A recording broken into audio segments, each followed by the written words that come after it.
नमस्कार दोस्तों, स्वागत है आपका मेरे चैनल स्टडीहॉलिक में।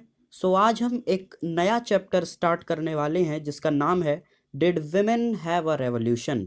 तो आइए बिना किसी देरी के लेट्स गेट स्टार्टेड। फ्रेंच समाज में लाने वाले महत्वपूर्ण बदलावों में महिलाएं शुरुआत से ही एक एक्टिव पार्टिसिपेंट्स रहीं। वो सोच रही थी कि अगर वे रेवोल्यूशन में इन्वॉल्व होंगी तो ये बात रेवोल्यूशनरी गवर्नमेंट को उनके जीवन को सुधारने के लिए नए नए मेजर्स इंट्रोड्यूस करने के लिए प्रेशराइज करेगी।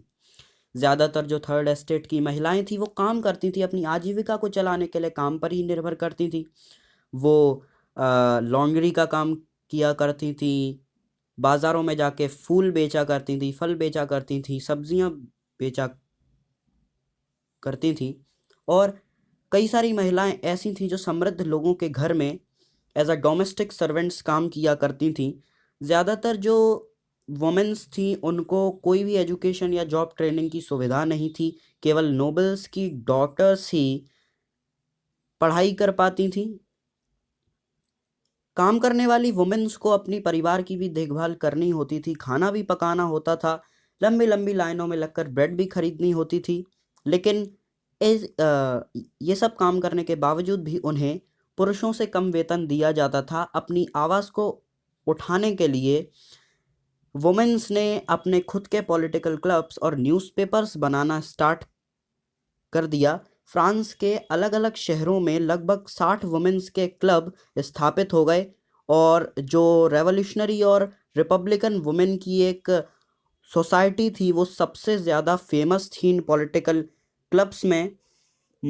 महिलाएं मांग कर रही थी कि जो पॉलिटिकल राइट्स मेन आज इंजॉय कर रहे हैं वही सेम पॉलिटिकल राइट्स वुमेन्स को भी मिलना चाहिए। और महिलाएं 1791 के कॉन्स्टिट्यूशन से काफ़ी डिसअपॉइंट थी, क्योंकि 1791 के कॉन्स्टिट्यूशन ने महिलाओं को पैसिव सिटीजन्स की श्रेणी में रखा था और उनको वोट करने का अधिकार भी नहीं दिया था। इसलिए महिलाएं वोट करने का अधिकार और उन्हें भी असेंबली और पॉलिटिकल ऑफिसेज में नियुक्त किया जाए, ऊंची ऊंची पोस्ट दी जाए, तो ये सब उनकी मांग थी।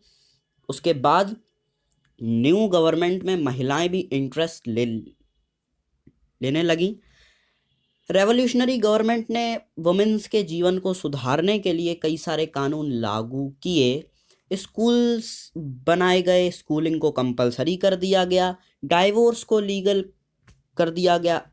अब से महिलाओं के माता पिता उनकी मर्जी के बिना किसी से भी शादी नहीं कर सकते थे। अब वुमेन्स को जॉब्स के लिए भी ट्रेन किया जाने लगा जिससे वे स्मॉल बिजनेसेस को चला सकें। इक्वल पॉलिटिकल राइट्स के लिए वुमेन्स का जो संघर्ष था वो हालांकि जारी रहा, लेकिन रेन ऑफ टेरर जो मैक्सिमिलियन रॉबेस्पियर का शासन था, इस नई सरकार ने ऐसे कानून लागू किए जिन कानूनों ने महिलाओं के क्लब्स को बैन कर दिया और उनकी पॉलिटिकल एक्टिविटीज़ को भी मान्यता नहीं दी। बहुत सारी प्रोमिनेंट वुमेन्स को मरवा दिया गया या अरेस्ट कर लिया गया। वोटिंग राइट्स और इक्वल वेजेस के लिए महिलाओं का ये जो आंदोलन था वो जारी रहा अगले 200 सालों के लिए विश्व के अलग अलग देशों में। और जैसे जैसे इनका आंदोलन आगे बढ़ा वैसे ही ये एक इंटरनेशनल सफरेज मूवमेंट बन गया लेट 19th और अर्ली 20th सेंचुरी में। फ्रांसीसी वुमेन्स के द्वारा जो की गई पॉलिटिकल एक्टिविटीज़ थी वो रेवोल्यूशनरी ईयर्स में एक इंस्पायरिंग मेमोरी की तरह अमर हो गई और 1946 में फाइनली 1946 में फ्रांस की महिलाओं ने वोट करने का अधिकार जीत लिया। सो गाइज आज के लिए बस इतना ही। अगर वीडियो पसंद आई हो तो इसे लाइक करें, अपने दोस्तों के साथ शेयर करें और हमारे चैनल को सब्सक्राइब करें। तब तक के लिए गुड बाय, टेक केयर।